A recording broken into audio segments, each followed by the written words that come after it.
But yeah, especially with this one, I think that's like the cute, like a miniature donkey is by far the cutest thing. Some great animal acting, as you said.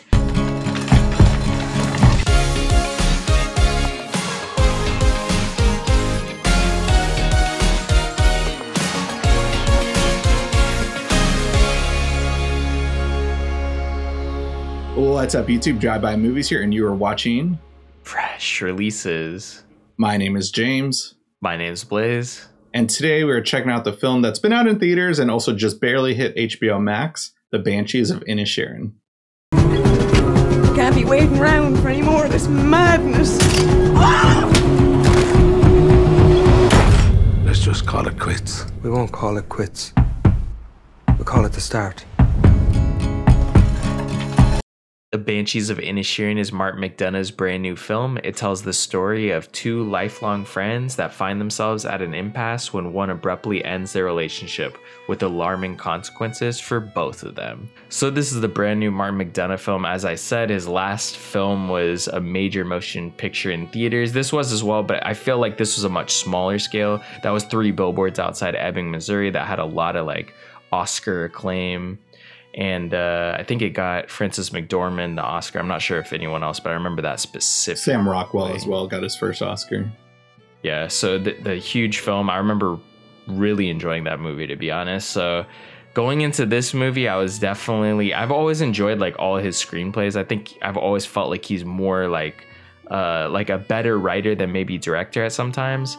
And I think when it comes to this movie, that's kind of how I felt. I think he's edging his way, it seems like, into becoming like more of a playwright. At least that's the vibe that I'm catching.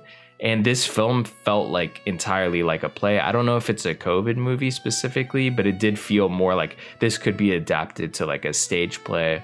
And it was less on the end of like a big theatrical production and more of just like a very small movie with a limited amount of characters and locations. Yeah, I never thought about that. It actually does translate well for a play, and I wouldn't be surprised within like the next 3 to 5 years that we do see a Broadway version of this, or I don't know, maybe even a high school play version, just because it's relatively pretty easy to do with its small town setting. But also it's not so much just a small town setting, it's more just a landscape setting. All that really takes place is just taverns, a couple homes, and then just some conversations outside. Very easy to do, and they definitely utilize the landscape very well. And I agree actually with that. I definitely say he's more of a writer, and his films are strong enough to where like the directing, like, you know, could be handled by anyone, kind of similar to like Taylor Sheridan, someone who I really love, makes some of the best screenplays. But I think his best work were stuff that were adapted by other directors per se. Still think he's finding his niche though. I've loved every movie that he has directed. But just like reusing him as an example. But Martin McDonagh, yeah, every movie he's done, I've enjoyed that I've seen. At least I've seen, of course, In Bruges, 7 Psychopaths, 3 Billboards. I know he's worked on a couple other projects as well, but that's all I've seen by him. But yeah, with this movie, it feels less on the like gangster drama element. It's just like something just bizarre, but once again, it's comedic still. And he brings back some recurring actors that he's been using in multiple films, like mainly, of course, in Bruges. Yeah, what an interesting little movie that I can see probably not translating to everyone. It's a hard movie, I'd say, to dislike, but just like, what is the point over this movie? I don't know, but I loved it though. For me, I have to say this is one of those movies that actually I did not enjoy. I felt like there was a lot of buzz of people like just saying like, oh, this movie's amazing. For me, that didn't translate as well. I think I pretty much got, at least for me, the metaphor clearly is like the Irish war, like essentially like Northern Ireland and the UK versus the Republic of Ireland. At least that whole conflict. I'm not knowledgeable enough in that conflict to really comment on that, but that's the vibe that I got. Just like two neighbors that began fighting for almost no reason.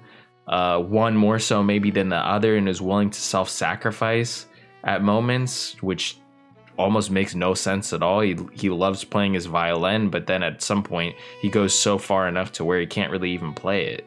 So that for me is like not being able to understand the conflict between these two lifelong friends. It's really spoke volumes when it comes to like that whole conflict and that war that's been going on for I mean, it's not really like a war in the sense today, but there's still a conflict there for sure. So that's at least the vibe that I caught it. Maybe something else went over my head, or maybe I'm totally wrong. That's at least just what I read into it, and that's how I viewed the film. But I'm not sure if that's really the correct thing. I didn't really look into it. That's just how I pictured it.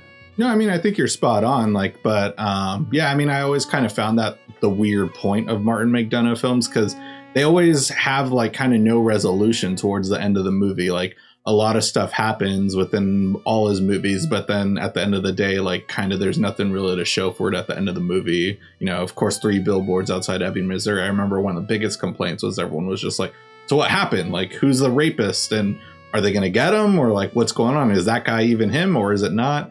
And with this movie, like, you know, it's not nearly as like technical of a story. It's just very straightforward, and there is a lot of missing aspects with it. But, you know, it's just Martin McDonagh's just always kind of gone with that style of just kind of throwing us in and just letting us follow along and just kind of experience everything as if we're in the town with them, which is interesting. And I enjoyed those like intimate moments within the pub of everyone just like, what's going on here? I don't understand and stuff. And just everyone knows each other. Everyone's way into too much business within this movie.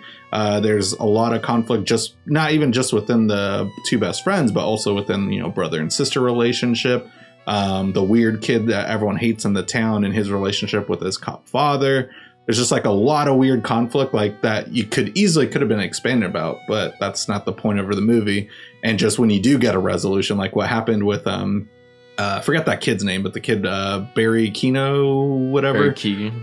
Yeah, like just like what his resolution, I was just like, oh, what? You just went there out of nowhere and stuff. Like, I was very caught off guard with that. But yeah, I mean, like, I don't know, just something about it just like still sit well with me. It's some of the best animal acting I've seen in a movie of all time, I'd say. Depressing as hell too, but just like great animal acting. Yeah, I feel like I'm getting over the trope of like a cute animal existing just to like tear the audience in two. Like, I feel like it's just, we've seen it so many times that it's just one of those tropes that is never enjoyable, obviously. But I thought you were like gonna love that donkey. Like, yeah, it's becoming like a meme at this point. Like, anytime you see a cute animal, like, dude, don't get attached because that thing's dying in the next 20 to 15 minutes, you know? Uh-huh. But yeah, especially with this one, I think that's like the cute, like a miniature donkey is by far the cutest thing. Some great animal acting, as you said. Yeah. But yeah, you can see that coming from a mile away. It definitely deals the blow in which Colin Farrell's character, you know, decides that he needs to do something about it, and finally take a stance, like a more aggressive, violent stance, obviously. Right. But yeah, this film, I felt like there was a couple things that I wrestled with. It was very esoteric and like somewhat not experimental in the filmmaking, but experimental in like the story, I guess, or like the way that the characters approach certain situations. And then also just the metaphor is it too on the nose almost? I don't know. For me, I felt like it kind of was too on the nose, like in a way where the film is only just one note about one thing, and it's how every single conflict is almost it's not just, you know, as simple as good versus evil or this side versus that side. You know, there's usually a multitude of different things that compound that. But yeah, I don't know. It just, this one didn't work for me. I didn't like hate it by any means. I think there's a lot to enjoy in the movie. I liked watching it, I guess. But when it comes to like enjoying the movie, I don't think I'm gonna like watch it again by any means.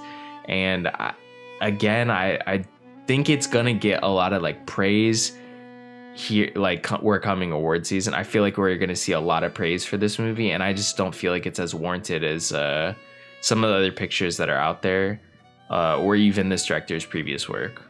I see. Yeah, I mean, I'd say it's probably the least watchable of his work so far. I mean, I probably watched 3 Billboards every like 2 years since it's came out. I bought it, I remember, and I saw it once in theaters, but I think I've watched it at least twice since it came out, and it's still a relatively new movie. This movie is a movie definitely I'd rewatch again, but not like anytime soon, just because it feels heavy despite it being very lighthearted the whole movie, I'd say. versus like, you know, movies like In Bruges and Seven Psychopaths. Like I could put those on anytime in the background and have fun watching them and stuff. I didn't enjoy those nearly as much, I'd say.